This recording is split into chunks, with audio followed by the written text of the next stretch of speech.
할렐루야. 오늘도 은혜의 보좌 앞으로 나으신 사랑하는 성도님 한 분 한 분을 주님의 이름으로 환영하고 축복합니다. 우리 옆 사람에게 이렇게 한번 인사해 봤으면 좋겠습니다. 환한 미소와 따뜻한 눈빛으로요. 이렇게 한번 인사하겠습니다. 메리 크리스마스. 메리 크리스마스. 우리 한 번 더 인사할까요? 내일도 VIP 꼭 초청합시다. 내일도 VIP 꼭 초청합시다. 내일 드려지는 성탄 축하 예배는요, 성탄 축하 예배이자 또 우리 희망행복 축제 마지막 날로 진행이 됩니다. 마지막으로 한 번 더 우리 VIP들 교회로 초청하셔서 내일 귀하고 복된 성탄에 그 성탄의 기쁨을 우리뿐만 아니라 우리 사랑하는 VIP들과도 함께 나누는 그런 시간이 될 수 있기를 소망합니다. 우리 교회에 신인교역자가 부임하게 되면 꼭 한 번은 보게 되는 영상이 있습니다. 뭐냐면 새롭게 하소서의 이태식 전도사님 영상인데요. 이분이 어떤 분이냐면 강원도 정선 덕천리 산골 마을에 다 합쳐서 한 40여 가구 정도 어르신들께서 살고 계시는 진짜 교회라고는 하나도 없는 그런 오지에 전도사 시절부터 교회를 개척하고 또 전도를 하셨던 그런 대단한 분이십니다. 이 전도사님께서 그 산골 마을에서 산신령 믿는 어르신들 전도하신다고 정말 산전수전을 다 겪으셨는데요. 복음 전하겠다고 산골 농산일을 막 이렇게 열심히 돕다가 젊은 나이에 이제 이가 다 빠지시는 바람에 40대 초반이라는 젊은 나이에 틀니를 하셔야만 했고요. 또 어떤 할머니 댁에 이제 신방을 가셨었는데 또 어르신들께서 정이 많으시지 않습니까? 그래서 꼭 가면 이렇게 식사를 좀 대접해 주시고 뭐라도 차려주시곤 하는데요. 이 꺼내주시는 반찬들이 다도 오래되어가지고 썩어 있기도 하고요. 또 전도사님께서 잠깐 이제 주방에 가셨다가 그 집에 식수로 쓰는 물통을 봤는데 물통에 뭐 이렇게 팔뚝만한 쥐가 한 마리 빠져서 죽어 있더랍니다. 오늘 리액션이 좋으시네요. 감사합니다. 그 물 퍼다가 이제 음식도 만들고 막 국도 끓이고 이렇게 그러셨다라는 거죠. 그런데 뭐 내색할 수가 있겠습니까? 이제 복음을 전해야 되니까 복음 전하겠다는 그 일념 하나로 눈 꾹 감고 그 쥐 죽은 물로 만든 미역국을 열심히 드셨다라는 거죠. 저도 먹는 거 하나는 굉장히 자신 있는 편인데 그 보면서 이거는 못 먹겠다. 그런 생각이 들더라고요. 아무튼 우리가 상상할 수 없는 그런 고생들을 다 하신 분이신데요. 이 전도사님께서 이제 사역하면서 가장 좀 힘들고 시험 들었던 것이 뭐냐 그런 질문을 했더니 그런 기억으로 꼽으시는 게 뭐냐면 그렇게 힘들게 전도를 해가지고 드디어 한 어르신 부부께서 드디어 예수님을 영접하고요. 뿐만 아니라 교회 예배에도 한 번도 안 빠지고 정말 성실하게 참석하시는 그런 열매가 있었다고 합니다. 너무나도 감격스럽고 또 감사한 일이죠. 그런데 그분들이 어느 날 갑자기 이 교회 앞에 찾아오시더니 뭐 성경책이랑 교회 관련된 물건들을 싹 다 던져놓고는요. 이제 다시는 교회 안 올 테니까 데리러 오지 마라. 그러셨다는 겁니다. 이게 참 너무나도 당황스럽고 또 막 하늘이 무너지는 것 같이 그런 일이 아닐 수가 없는데요. 이 이태식 전도사님이 나중에 알고 보니까 그분들이 왜 그러셨냐면 그때 전국적으로 이제 가축 전염병이 유행을 했다고 합니다. 근데 다행히도 이 덕천리 마을에는 아무 집도 그 전염병에 감염되는 소가 없이 그냥 무사히 지나가나 싶었는데요. 유독 예수님 잘 믿는 교회 잘 다니는 그 집 소들만 그 전염병에 걸려가지고 싹 다 살처분을 했더라는 겁니다. 그러니까 그분들 입장에서는 아니 하나님 진짜 살아계신 건 맞나? 하나님 살아계시다면 어떻게 다른 집은 다 멀쩡한데 우리 집에만 이러실 수가 있냐? 하나님 살아계시다는 거 다 거짓말이다. 충분히 그렇게 생각할 수 있는 그런 상황이 벌어졌던 것이죠. 제가 이태식 전도사님이었더라면 아마 그런 생각이 들었을 것 같습니다. 아니 하나님 대체 왜 그러십니까? 하나님 복음 전하기 싫으십니까? 막 그런 생각이 들면서요. 이거 하나님 안 도와주시면 이거 끝났다. 안 된다. 이거 하나님 뜻이 아닌가 보다. 그러면서 그 산골마을 사역을 접었을지도 모르겠습니다. 그런데 오늘 우리가 살펴볼 이 사도 바울이 겪었던 상황이 바로 이런 상황이었다는 것이죠. 여러분, 사도 바울이 평생 이 복음 전하며 살아갈 때 사도 바울을 항상 따라다니는 것이 무엇이었을까요? 수많은 회심자들이 일어나고 막 복음 집회 한번 열면 수천 명씩 주님께 돌아오고 그런 놀라운 부흥과 영광이 사도 바울을 따라다녔을까요? 그렇지 않습니다. 사도 바울을 잡아 죽이겠다는 수많은 핍박과 환난이 사도 바울을 따라다녔습니다. 그리고 그렇게 죽음의 위협을 무릅쓰고 일평생 복음 전한 대가로 그에게 주어진 것이 무엇이었습니까? 기나긴 옥살이였습니다. 그럼에도 불구하고요, 그 감옥에 갇힌 바울은 이렇게 고백합니다. 우리 함께 읽겠습니다. 그러면 무엇이뇨? 외모로 하나 참으로 하나 무슨 방도로 하든지 전파되는 것은 그리스도니 이로써 내가 기뻐하고 또한 기뻐하리라. 아멘. 바울이 지금 뭐라고 고백하고 있습니까? 기뻐하고 기뻐하리라. 비록 내가 감옥에 갇혔다 할지라도 이로 인해 예수의 이름이 전파될 수 있다면 나는 기뻐하고 기뻐하리라. 그렇게 고백하고 있는 것입니다. 만약에 제가 사도 바울이라면 이렇게 감옥에 갇혔을 때 하나님께 그렇게 불평불만했을 것 같습니다. 아니, 하나님 복음 전하기 싫으십니까?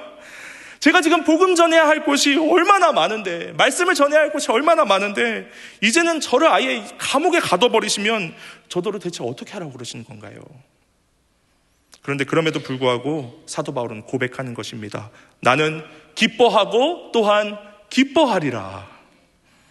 사랑하는 성도 여러분, 신앙생활을 하다 보면요, 나름대로 교회에서 열심히 헌신하고 하나님 영광 위해서 산다고 하는데 이 상황과 환경이 받쳐주지 않을 때가 너무나도 많습니다.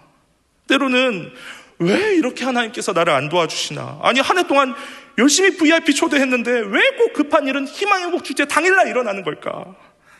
뭐 그런 일들도 많이 있고요.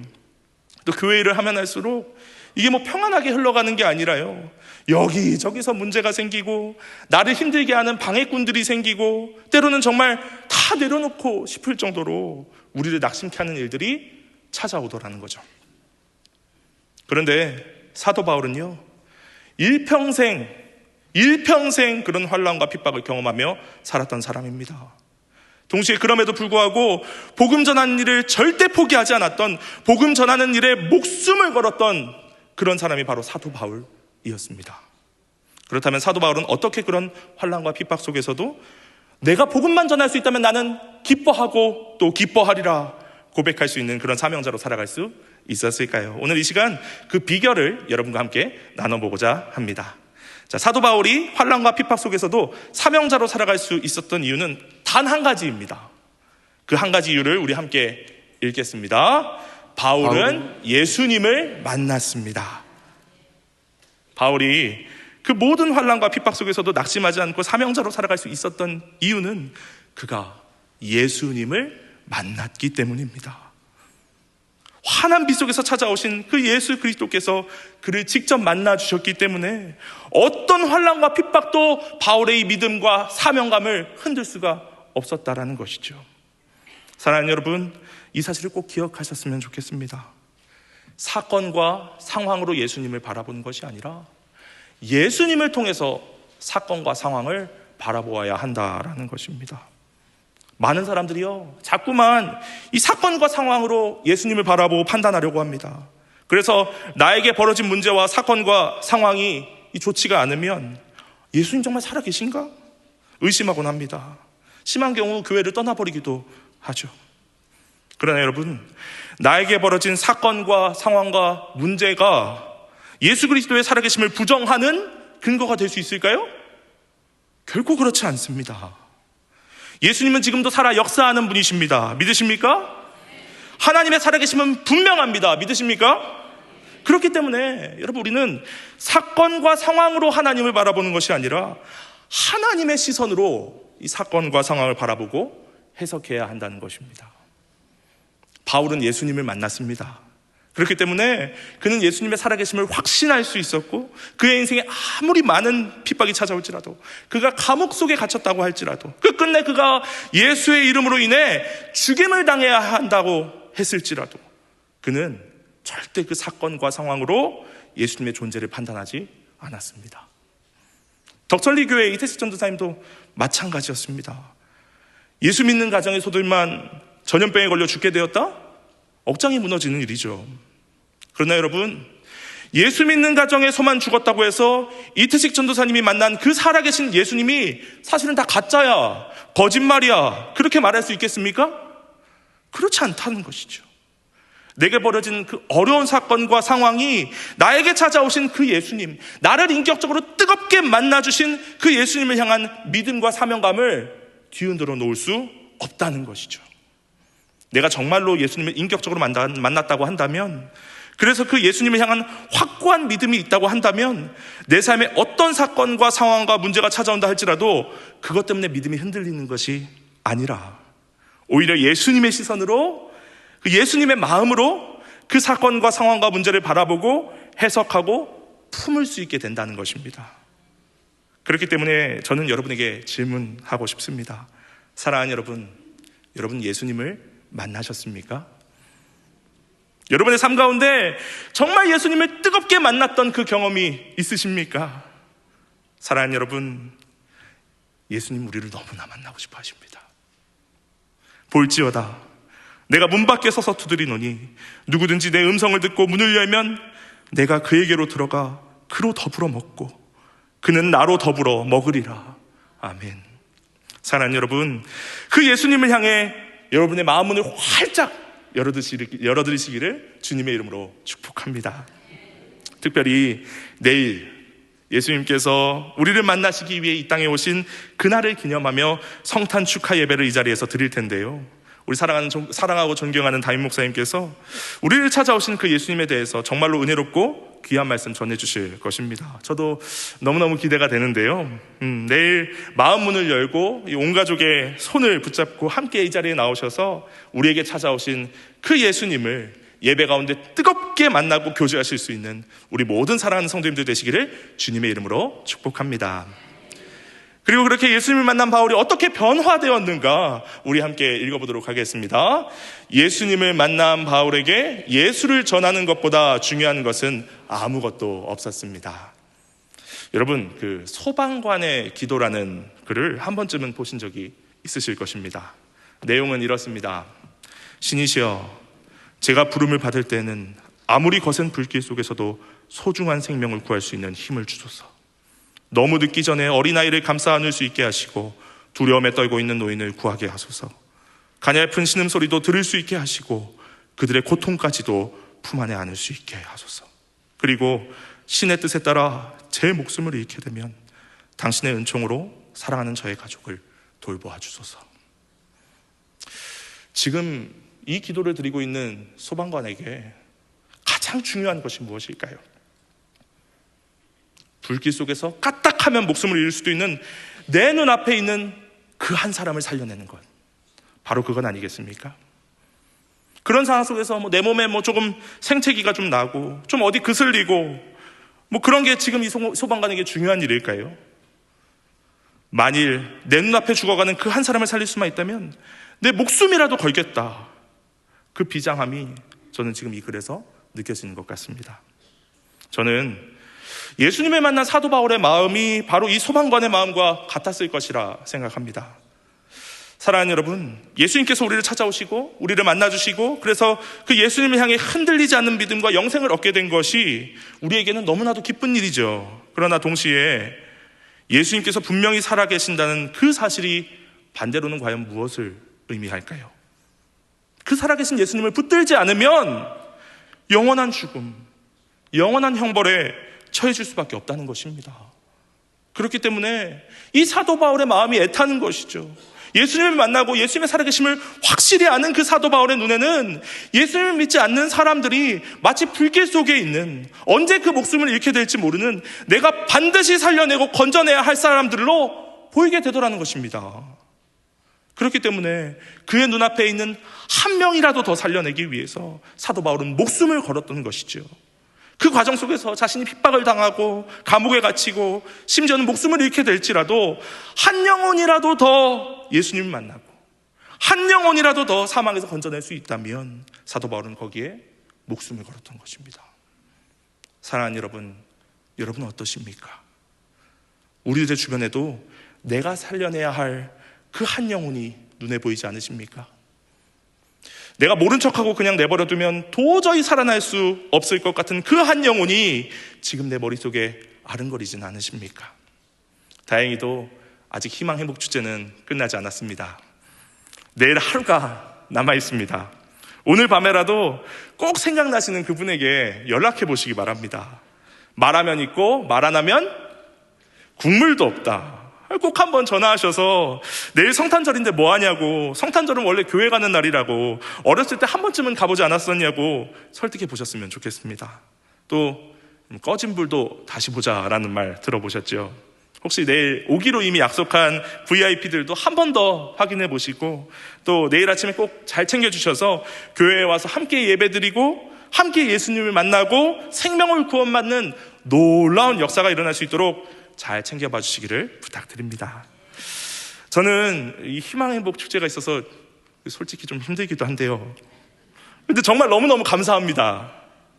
울산에 죽어가는 영혼들을 살릴 수 있도록 너무나도 귀한 기회를 만들어주신 사랑하는 담임 목사님과 또 우리 교회에 얼마나 감사한지 모르겠습니다.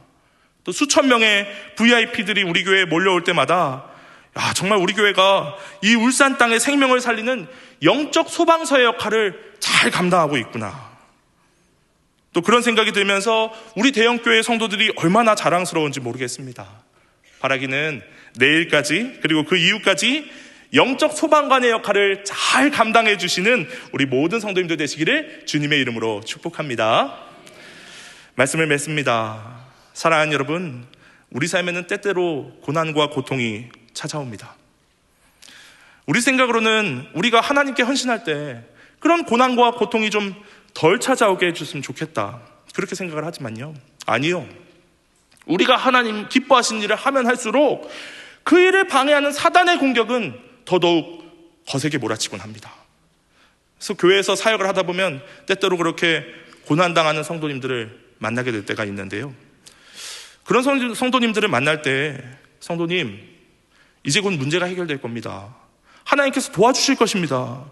그렇게 자신만만하게 이야기하고 성도님을 위로해드릴 수 있다면 참 좋겠지만요, 저의 바람과 이 현실의 삶은 너무나도 다른 모습으로 흘러갈 때가 많아서 저는 함부로 괜찮을 거라고, 잘 될 거라고, 하나님께서 도와주실 거라고 그렇게 말씀드리기가 참 쉽지 않은 것 같습니다. 그러나 그런 순간 속에도 제가 자신 있게 할 수 있는 말이 있다면 바로 이 한마디입니다. 그래도 우리 하나님 살아계십니다. 그래도 우리 하나님 살아계십니다. 우리 삶의 어떤 고난과 고통도 우리 하나님 살아계신다는 그 진리를 결코 꺾을 수가 없습니다. 그래서 이제는 내 고난과 고통을 통해서 하나님을 바라보고 평가하는 것이 아니라 하나님을 통해서 우리 인생을 해석하기 시작하면요, 그때부터 우리 인생은 변화된다는 것입니다. 사실 저에게도 사역을 하면서 참 힘든 순간들이 많이 찾아왔었습니다.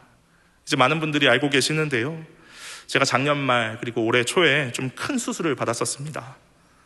작년 말에는 제가 허리 디스크가 파열이 되면서 거의 몸을 제대로 가눌 수 없을 정도로 심각해지는 바람에 허리 디스크 수술을 받아야만 했고요, 또 그 과정에서 갑상선 암을 발견하게 되어서 연이어서 갑상선 암 수술도 받아야만 했습니다. 그 시간 동안에 제 마음이 정말로 힘들었습니다. 특히나 저는 선교사 후보생이기 때문에 조금이라도 빨리 준비되어서 또 현지에 가서 언어도 배우고 문화도 익히고 그렇게 가고 싶은 마음이 정말 굴뚝 같았는데요, 그렇게 큰 수술들을 받았으니까 당연히 제가 생각했던 것보다 선교 나가는 것이 딜레이 될 수밖에 없지 않았겠습니까? 그래서 마음이 참 힘들더라고요.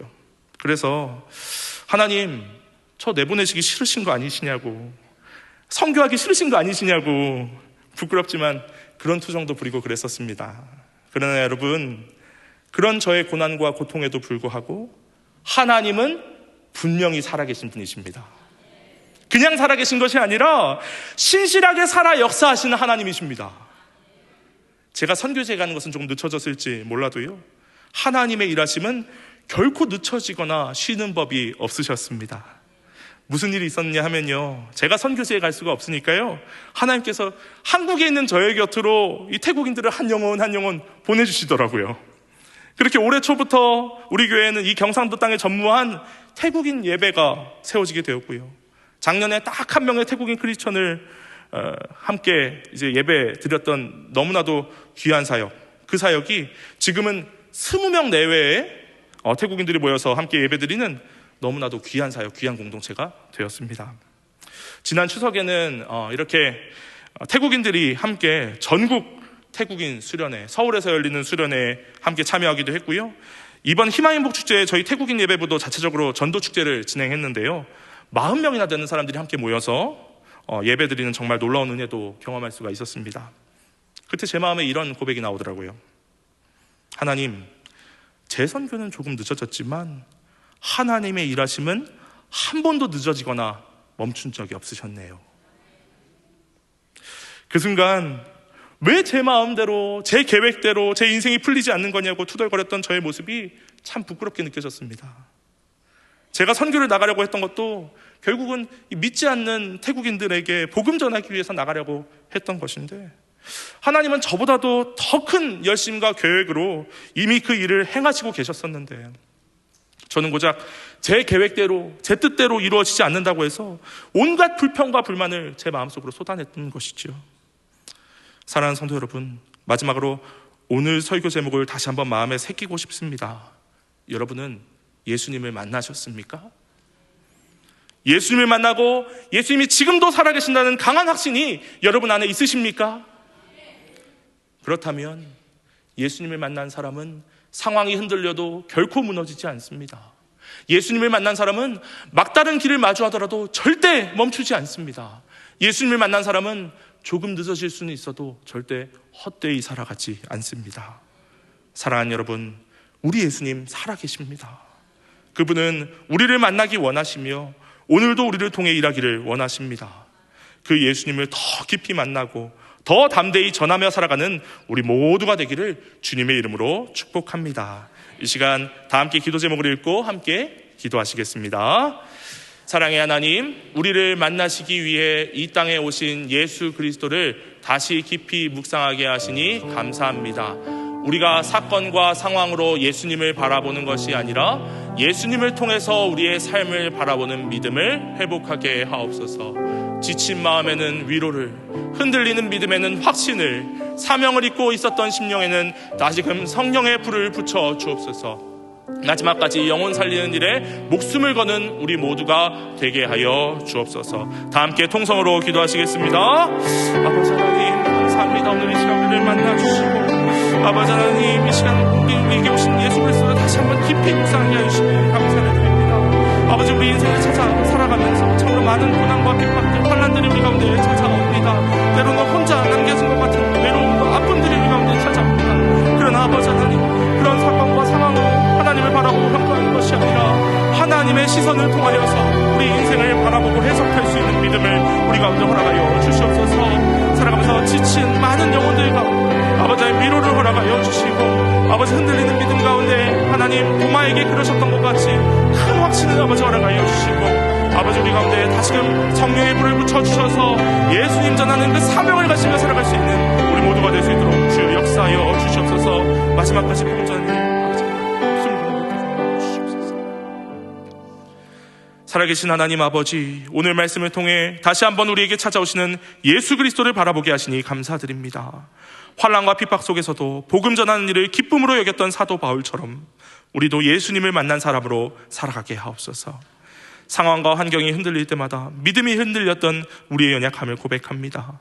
이제는 사건으로 하나님을 해석하는 자가 아니라 하나님으로 우리의 인생을 해석하는 믿음을 허락하여 주옵소서.